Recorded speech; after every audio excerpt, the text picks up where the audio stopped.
My son is almost 17. This Christmas we bought him an expensive computer gaming chair, as he plays a lot of online multiplayer shooters. My son has some anger issues, which he's currently in therapy for, and these shooters tend to bring out his temper more than normal. However, for the past few months he's been keeping it together well, so I figured the chair might be a fair present. I was wrong, because the day after Christmas he was gaming, started to have bad luck. He was losing his patience. This culminated in him screaming insults and then picking up his chair and slamming it into the ground, breaking the back of it. After talking him down, we had a very serious conversation about him no longer being allowed to play multiplayer games while under my roof until his therapist feels comfortable with his progress, talked about coping mechanisms, etc. However, I made it very clear this was unacceptable and he would be grounded. We've had these heart-to-hearts many times, so it's not like every time he has an outburst I'm making light of it. It's a serious issue and treated like such. However, when he came to me later that day and told me he'd like me to replace the chair because it was a gift, he really liked it and it would only be fair, the frustration, disbelief and disappointment in his behavior boiled over and I started laughing hysterically. As in a full laughing fit, barely able to breathe or talk. The more he'd plead his case, the harder I'd laugh. Repeatedly asking him how it was fair in his mind to have me replace a gift I paid for that he broke in anger. This obviously pissed him off more, which led to him getting emotional, but I just couldn't seem to stop myself. I tried walking out of the room and asking him to drop it, but every time he'd say, "But I need a chair." Or, "What am I supposed to do now?" I'd laugh again. I tried explaining that I'm not laughing at his feelings. I'm laughing at how absurd it is for him as a teenager to expect me to replace he can't be bothered to treat with respect, and then whine about it when he broke it.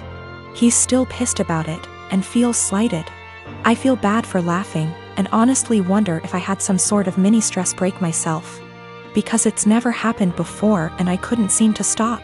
But at the same time, I stand by the fact that his request was ridiculous enough to make most people want to laugh. I am 19 years old and my parents are in their 50s. For as long as I can remember, I have been allergic to several things: dairy, wheat / flour / gluten, legumes. Since I was a young child, my parents have completely kept all of them out of our house. While other kids ate breakfast cereals, I ate fish and assorted pickled vegetables for breakfast. While other kids had Lunchables, I had grilled chicken or fish with, again, assorted vegetables, usually sweet potatoes. While other kids ate birthday cake at the birthday party, I had an apple. I never questioned this until a couple of months ago. I was at my aunt's house for my birthday party, and she made brownies for everyone. For me, she took great steps to make them with almond flour and avoided all of my allergies. I started eating them and thought little of it until my aunt suddenly looked at me and, in a panicked way, asked which plate I took the brownies from. I pointed from the one where I got my brownies, and she immediately stood up and told me we had to get my EpiPen. She raced to ask my mother for it, and I sat there scared out of my mind because I had never mistakenly eaten flour before. I noticed my mother had calmed her down, and then she said that we don't have to worry because she had switched the plates of brownies. And after all I had eaten the ones made with almond flour. I found this incredibly odd because, really, why would she swap the plates? That doesn't even make sense. But for the time being I let the issue rest. It didn't sit well with me for about a week and I finally went to get an allergy test. The doctor started with a skin prick test, and lo and behold, I didn't react to any of the above substances. Then he ordered a blood test, and when the results came in, they said that I had absolutely no intolerance to any of the foods I'm supposed to be allergic to. I was furious and called my mother. She eventually admitted that she lied to me because she wanted me to be on a Paleolithic diet, and wanted me to be able to avoid all temptations. She raised me with a lie about her own health, but she keeps insisting that I try to see it from her perspective. She spams my phone with messages about how healthy I am, that I never had acne, that I have been in great shape my whole life, that I have strong teeth and bones, and even that I got onto a D1 college tennis team. She has started calling me ungrateful for her intervention and insisting that I really should be glad I never got carb addicted. I don't know what to think. I carried around an EpiPen for all those years, one that I suspect may be fake, seeing as my mother never got me to replace it. And I don't even know anymore. I manage a team of employees in a very specialized industry.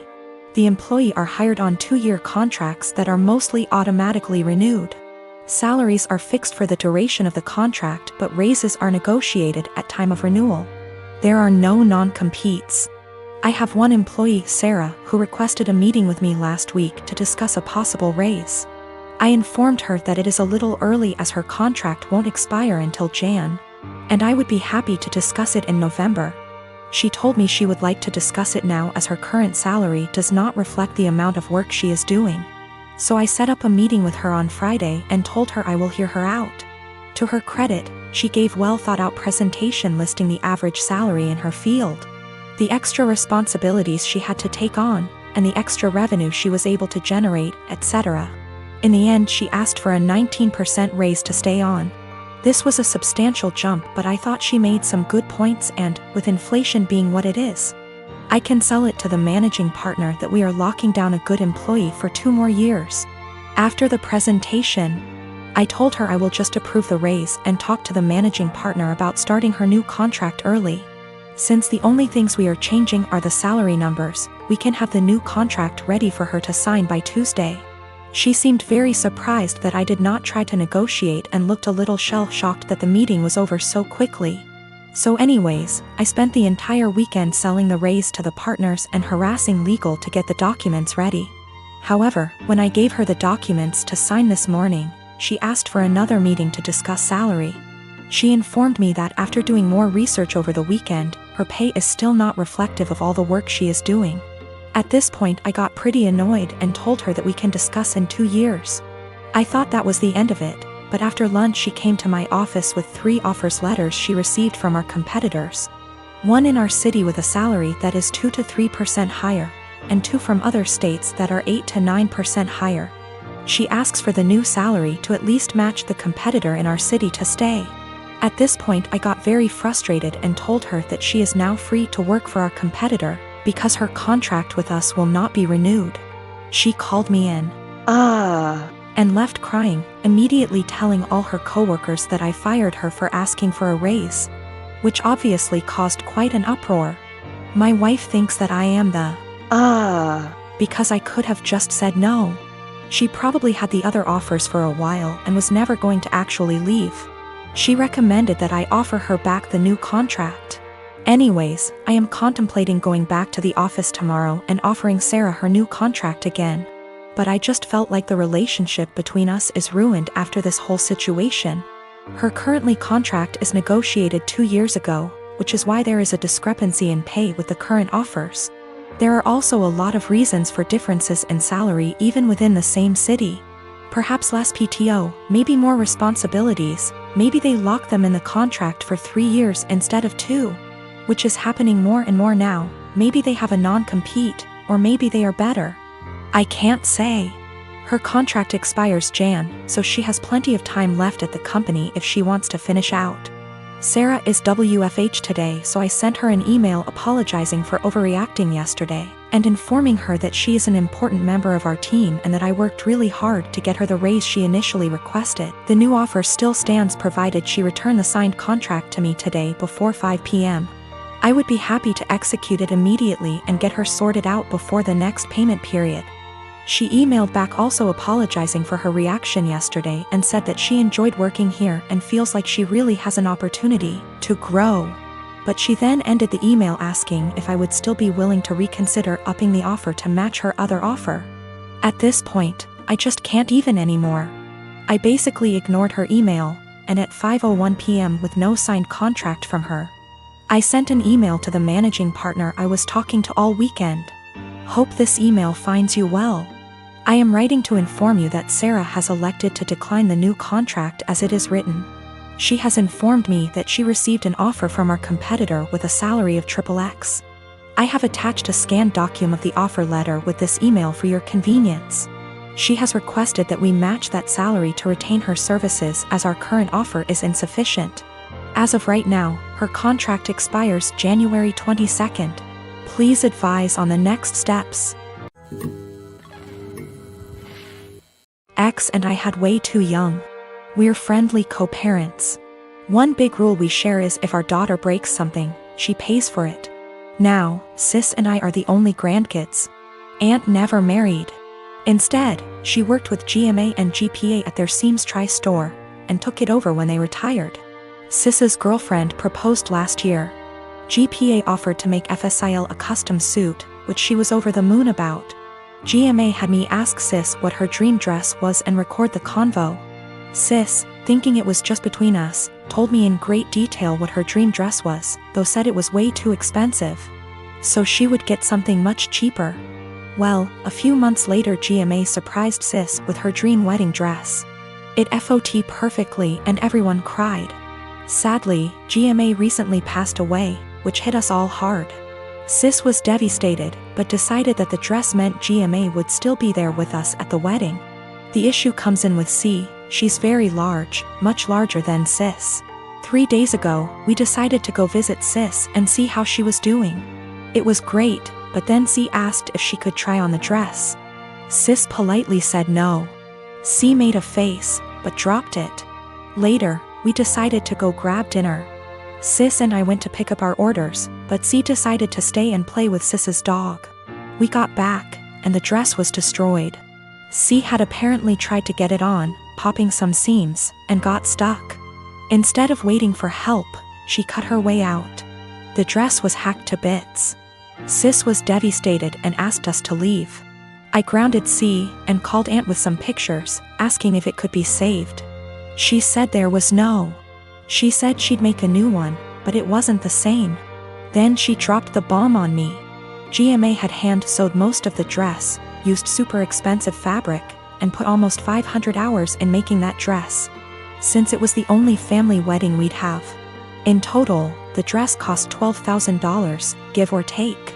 C has about $15,000 saved from various jobs, as well as winning writing competitions. This was supposed to help her in college. I took her to the bank and set in motion transferring all the funds, since as her parent I still have control over it. $12,000 to Aunt to pay for the new dress. $3,000 to my sister's wedding, as an emotional distress tax. I explained exactly why this was happening to C, but she sobbed the entire time, asking what was she supposed to do for college and saying it wasn't her fault. I told her she could get a job if she didn't get a scholarship. And it was her fault for trying on the dress after she'd been told no, and for not waiting until we got back. A few popped seams could have been fixed. Hacking the dress to pieces couldn't. C told my ex, and while she agreed C was in the wrong after the full story, said I shouldn't have ruined her future for a free dress. I reminded her of our rule, and she still thinks I'm wrong. $3,000, that was to make up to my sister that C destroyed the last gift our dead grandma ever gave her. I consider that part of the price of destroying the dress, since even if Aunt remakes it, it's lost a great deal of its sentiment value. I pointed out how young we has her because I wanted to explain how a 31-year-old has a 16-year-old kid. I do not resent having her, she's the best thing I've ever done. I also brought up C's size because Sis has Crohn's disease and thus is very tiny. The dress was made her for size, and C is much larger than Sis. I love C as she is, but just holding the dress up, it was clear it wouldn't fit. The money was C's have fun at college money, not her college fund. My ex and I are paying for whatever scholarships don't. When she was asking what she would do for college, she was asking what did she do for fun and to buy things we didn't pay for. I got off the phone with my ex. I sent her the pictures, and she freaked. She apparently didn't believe me when I said it had been hacked apart, and believed it was just a few torn seams. She was pretty much on my side after. She told me that she spent the day badgering our daughter, asking her why she did what she did. And finally C cracked and said she was mad that grandma wasn't alive to make her a dress, and that it was unfair. My sister got a free beautiful dress as a reminder when my daughter got nothing. Despite the many things she was given after the funeral. She tried it on, took it off when the seams popped, and then in anger hacked it apart. If she couldn't have a dress from grandma, no one could. Her own words. Honestly, knowing she did it on purpose has just made things worse. The fact that she could be so